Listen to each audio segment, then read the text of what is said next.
नमस्कार। वेद के हो र किन केका लागि वेद पढ्ने त? तपाईको प्रश्नको जवाफ बोकेर आएको छ आज।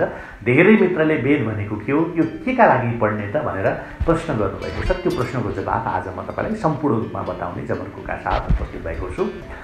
संसारकै प्रथम ग्रन्थ हो वेद, हिन्दू धर्मको वेद। सनातन धर्मको वेदका आधारमा संसारमा अन्य धर्मको उत्पत्ति भएको र उनीहरूले वेदमा भएको ज्ञानलाई नै आफू अनुकूल भिन्न भिन्न अलिकति तोडमोड गरेर अलिकति फरक बनाएर भिन्न भिन्न भाषामा व्याख्या गर्दै प्रचलित गरेको मानिन्छ। पछि उत्पत्ति भएका, पछि प्रसार गरेका धर्महरूलाई हेर्ने भने वेदकै आधारमा तयार गरेको मानिन्छ। वेद के हो त भने भगवान ऋषिले अथवा भगवानले ऋषि मुनिलाई सुनाएको ज्ञानको आधारमा वेद लेखिएको। वेद यति पवित्र, यति पुरानो, यति प्राचीन ग्रन्थ हो। वेद के हो त भने भगवानले ऋषि मुनिलाई सुनाएको ज्ञानको आधारमा वेद लेखिएको। त्यसैले वेदलाई श्रुति भनेर पनि भनिन्छ। वेदको अर्थ ज्ञान हो, पुरातन ज्ञान, विज्ञानको अथाह भण्डार हो वेद, विज्ञानको अथाह सागर हो वेद। र वेदमा मानव जीवनको हर समस्याको समाधान उल्लेख छ। एउटा क्षेत्र, एउटा पाटो मात्रै होइन, वेदमा सम्पूर्ण मानव जीवनको हर समस्याको समाधान छ। कुनै पनि समस्या वेदमा ब्रह्मा, देवता, ब्रह्माण्ड, ज्योतिष, गणित, रसायन, औषधि, प्रकृति, खगोल, भूगोल, धार्मिक नियम, इतिहास, रीतिरिवाज आदि इत्यादि सबै विषयसँग सम्बन्धित ज्ञानले भरिएको छ वेद। हिन्दू धर्ममा वेद ऋग्वेद, यजुर्वेद, सामवेद र अथर्ववेद गरेर चारवटा छन् वेद। शतपथ ब्राह्मणको लोक अनुसार अग्नि, वायु, आदित्य र अंगिराले तपस्या गरेर 4 वेद प्राप्त गरेको उल्लेख छ। 3 वेद ऋग्वेद, यजुर्वेद र सामवेदलाई अग्नि, वायु र सूर्य र अथर्ववेदलाई अंगिराबाट के भएको उत्पत्ति भएको भनेर मानेको छ, भनिएको छ। पहिलो कुरा है। र वेदलाई संसारकै सबैभन्दा प्राचीन पुस्तक मानिन्छ, जुन कुरा मैले अघि पनि भने, दोहोर्याएर भन्न मन लाग्यो मलाई। त्यसैले कुनै पनि व्यक्ति तथा स्थानको नाम वेदहरूसँग सम्बन्धित राख्नु स्वाभाविक हो, किनकि संसारकै सबैभन्दा प्राचीन पुस्तक मानिन्छ। रामायण, महाभारत आदिमा आएको शब्दबाट आजको समयमा पनि मानिस तथा स्थानहरूको नामाकरण हुने गर्छ। मानव सभ्यताको सबैभन्दा पुरानो लिखित दस्तावेजको रूपमा वेदलाई लिइन्छ। वेदहरूको 28,000 पाण्डुलिपि भारतको पुणे स्थित भण्डारकर ओरिएन्टल रिसर्च इन्स्टिच्युटमा सुरक्षित राखेको छ आज पनि अझै। यसमा ऋग्वेदको 300 पाण्डुलिपि अत्यन्तै महत्त्वपूर्ण रहेको बताइन्छ। यसलाई युनेस्कोले विश्व सम्पदा सूचीमा राखेको छ। युनेस्कोले ऋग्वेदको 1800 देखि 1500 ईसा पूर्वको 30 पाण्डुलिपिलाई सांस्कृतिक धरोहरको सूचीमा राखेको हो। ऋग्वेदको उपवेदका रूपमा आयुर्वेद, यजुर्वेद र धनुर्वेद र सामवेदको गन्धर्ववेद तथा अथर्ववेदको स्थापत्य वेद उपवेद हुन्।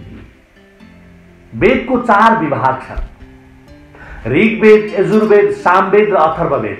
ऋग स्थिति, यजु रूपान्तरण, साम गतिशील र अथर्व जड। यसरी ऋग्वेद, यजुर्वेद, सामवेद, अथर्ववेद मध्ये ऋग स्थिति, यजु भनेको रूपान्तरण, साम भनेको गतिशील र अथर्व भनेको जड। यसलाई यसरी अर्थ लाग्छ, यो विषयसँग जोडिन्छ। र अब ऋगलाई धर्म, यजुलाई मोक्ष, सामलाई काम र अथर्वलाई अर्थ पनि भनिन्छ। र यसैको आधारमा धर्मशास्त्र, अर्थशास्त्र, कामशास्त्र र मोक्षशास्त्रको रचना गरिएको हो। सबैभन्दा पहिला 4वटा ऋग्वेदको विषयमा पनि म तपाईलाई बताउँछु। सबभन्दा पहिला ऋग्वेद अब वेद कति छन् ती चारवटै वेदका विषयमा म छोटकरीमा पनि जानकारी गराइहाल्छु। पहिलो नम्बरमा ऋग्वेद, ऋग अर्थात् स्थिति वा ज्ञान। ऋग्वेदलाई सबैभन्दा पहिलो वेदको रूपमा मानिन्छ। यो वेद पद्यात्मक शैलीमा लेखिएको छ। यसको 10 अध्यायमा 1028 सूत्र रहेको छ, जसमा 11000 मन्त्र अटाएको छ ऋग्वेदभित्र। यो वेदको 5 शाखाहरू छन्, शाकल्प, बाष्कल, अश्वलायन र साङ्खायन अनि मण्डुकायन गरेर 5 शाखा छन्। 5 शाखा हुन् ऋग्वेदको। यसमा भौगोलिक स्थिति र देवताहरूको आह्वान सम्बन्धी मन्त्रहरूका साथै अन्य थुप्रै ज्ञानहरू छन्। ऋग्वेदको ऋचामा देवताको प्रार्थना, स्तुति र देवलोकमा उनीहरूको स्थितिको वर्णन गरेको छ।